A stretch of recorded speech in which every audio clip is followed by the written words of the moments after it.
When you see water ripples inside your toilet bowl, this water is being wasted. Whether it happens randomly, on and off, or your toilet keeps on running all the time, and sometimes you may hear some strange sounds, noises, whistling like so. All of these problems can be fixed in just about 5 minutes, and I'll do it right now. When you remove the top lid from the tank, the first thing to look for is the water level inside the tank. In a healthy system, the water level should be about a finger or two below the top of the overflow pipe in the middle.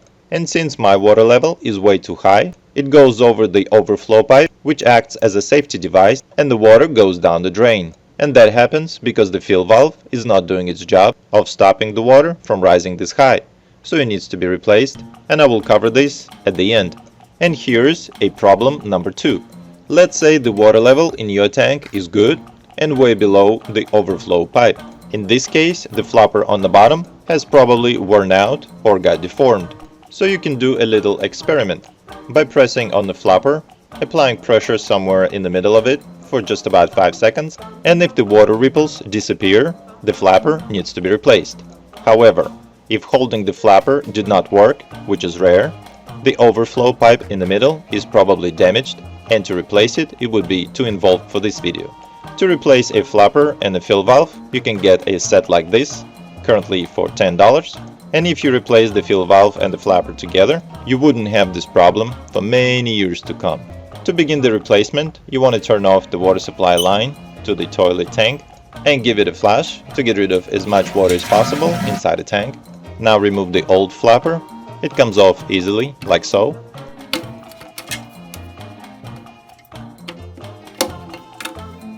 Now undo the chain hook, with which you may need to fiddle a little, but eventually it will come off. Place the new and the old flappers together and adjust the new chain to approximate size of the old one. Now install the new flapper, like so.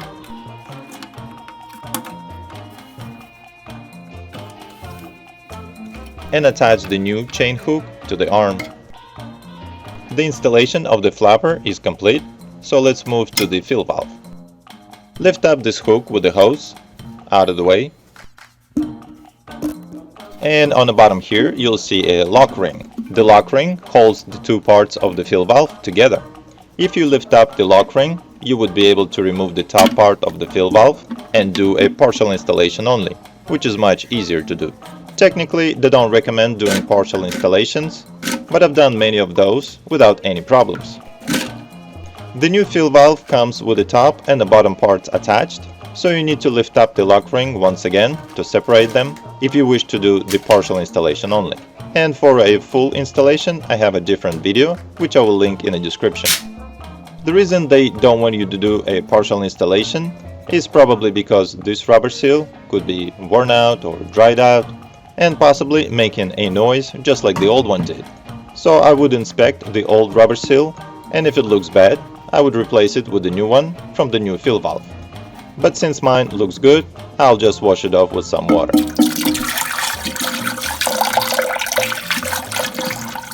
And now is probably a good time to attach the refill tube to the nozzle.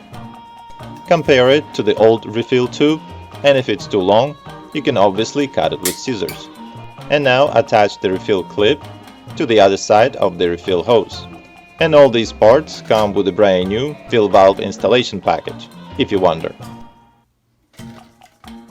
And now insert the new top of the fill valve into the old pipe. Just make sure that the fill valve goes below the top of the water tank so you can close the lid later.